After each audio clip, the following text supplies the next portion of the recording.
Today I'm reviewing some spicy new cards coming out of Cybernetic Horizon, and all you have to do is stay tuned. To the summer of love.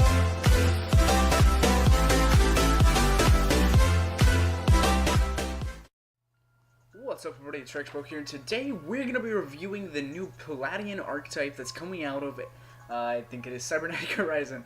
Jeez, I almost forgot. But if I make any mess-ups or stumbles on my words and or grammar, just know it's because I'm getting literally lit in these videos. So, let's go ahead and jump right into it with the first card, and we will be reviewing the whole archetype, or at least all the cards that we have so far for it. So starting off, we have Palladion of the Vast Sky. You can only special summon one card with this card's name. With the way it's written, first effect per turn, you can only use this card's name second effect once per turn. And I do believe that applies to all of the Palladion monsters in the archetype, except for the Link ones, but they also all have the same first effect, where you can special summon this card from your hand to your zone a Link monster points to in defense position. So this is pretty good, because that means obviously they all special summon themselves, just like Mech Knights, which means that you'll never really have a truly bricky hand, and you never have to worry about using up your normal summons with this deck. And that second effect is that you can target one Palladion Link monster you control. Only that monster can attack for the rest of this turn. Also, any battle damage it inflicts to your opponent from battling a monster is doubled. So if he attacks into a monster, the damage will not him, but the Link monster that it attacks into will be the dead, and the damage will be doubled. So obviously it's going to be really good, and this deck sort of focuses on just like that pure aggression. Alright, for the next up, level 4, we have Palladion of the Celestial Bodies. So yeah, it has the same conditions, and its second effect is if this card is normal or special summoned to a zone a Link monster points to, you can target a Palladion card in your graveyard except for itself and add it to your hand, which is really good because that can be recovery for the deck, and since it summons itself, you're going to always have recovery. It's just really simple, because you're pretty much always going to have Link monsters on the field with this deck. Alright, next up, moving on to our level 3s, we have Palladion of the Sacred Tree, and its second effect is if a Palladion monsters you control would be destroyed by battle or card effect, you can banish this card from your graveyard or your side of the field instead. And wow, this effect is actually really good, because destruction is really big in this game, and protecting your Link monsters with this effect is going to be really good. Especially since it can be banished from the graveyard or your side of the field. So even if you're using it as that attack boost for your Link monsters, you can still use its effect if you need to, which is really awesome.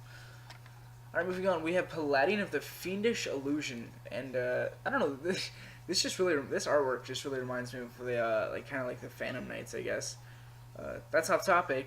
Its second effect is that if this card is normal or special summoned to a zone a Link monster points to, you can target one Palladion card you control and one card your opponent controls and destroy them. So this is obviously really good, and kind of like Ningirsu, except really, really bad in comparison, because it targets and it destroys.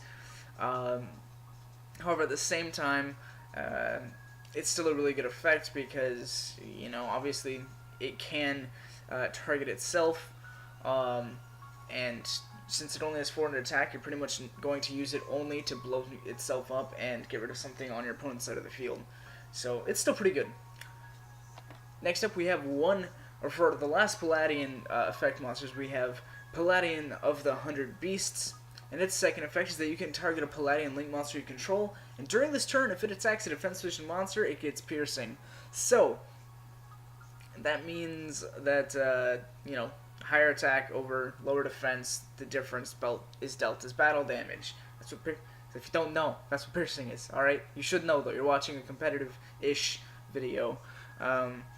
So this guy is also really good in I guess kind of a gimmicky sense, because if you were to splash in things like enemy controllers or you know, shit like that, to change your opponent's monsters to defense, or if you can find a way to splash this deck with dinosaurs and continually use the big guy's effect to change all of your opponent's monsters to defense position to get this effect off, since there is another card later on in the deck that'll let you attack all of them boys for free. Alright, now, this isn't a Palladion card per se, but it does kind of go along with the strategy. Oh, fuck. Sorry. Jeez. I'm gonna cut that out, hopefully. Ah, fuck. That was loud. Anyways, you can special summon this card from your hand to your zone a link monster points to in face-up defense position. So it's pretty much just like the rest of the archetype being able to special summon itself. So, its second effect is when a monster on the field that was special summoned from the extra deck activates its effect, you contribute this card, negate the activation, and destroy that card.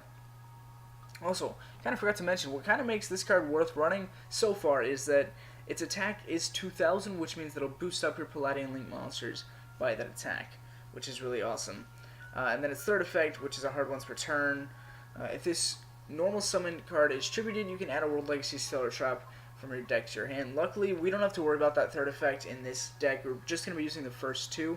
However, if you're going to be playing this in just a World Legacy or in like the World Legacy series, just combining it with all the different decks,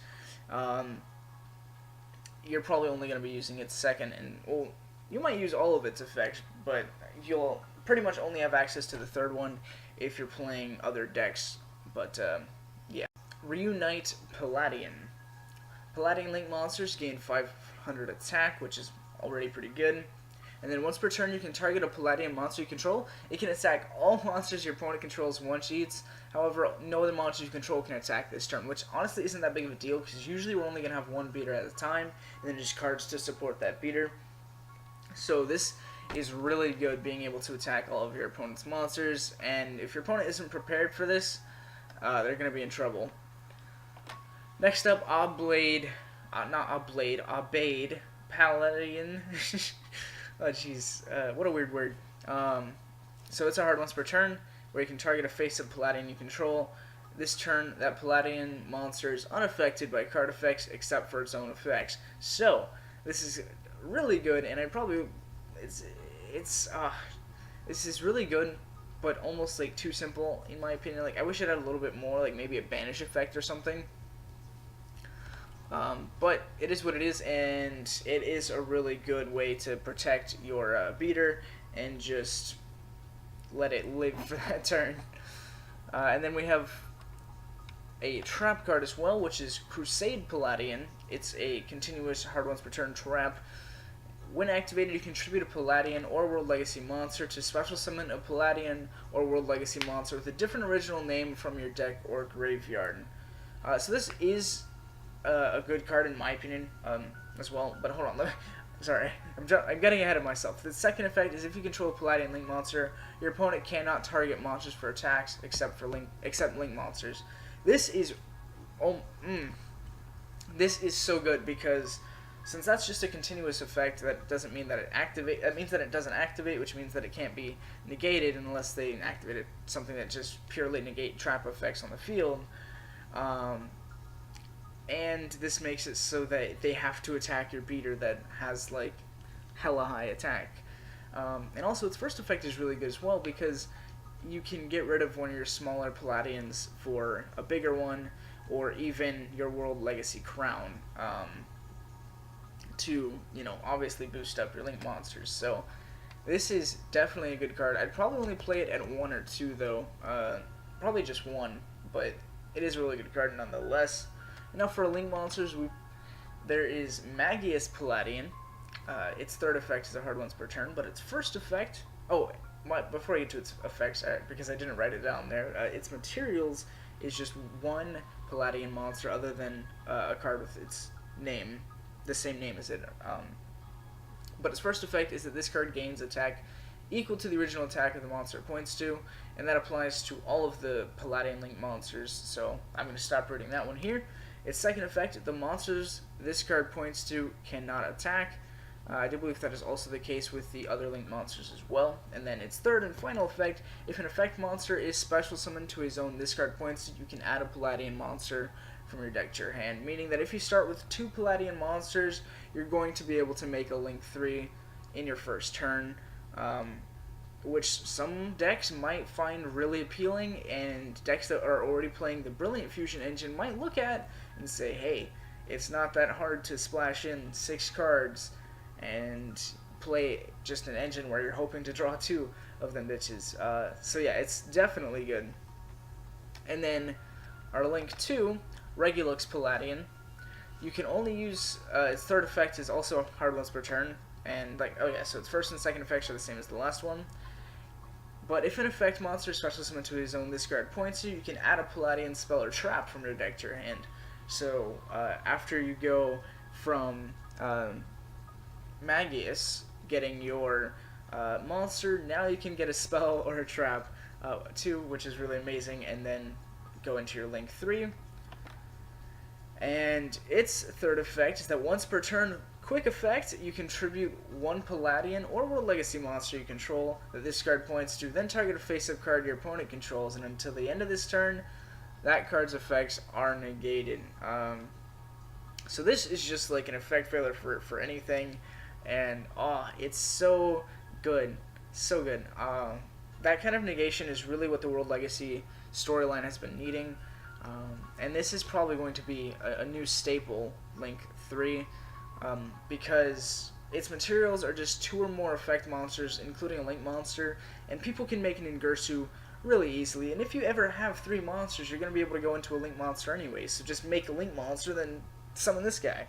It's not that hard, people, and honestly, this guy being able to gain attack to the monsters he points to can get really insane, and I know that if I was playing him in my deck instead of Decode Talker, he'd be gaining about 4,000 attack, because usually I'd have Decode Talker at the top pointing to an Ib and a Gamma Seal, so that's a lot of damage, plus it can negate 1 card your opponent controls,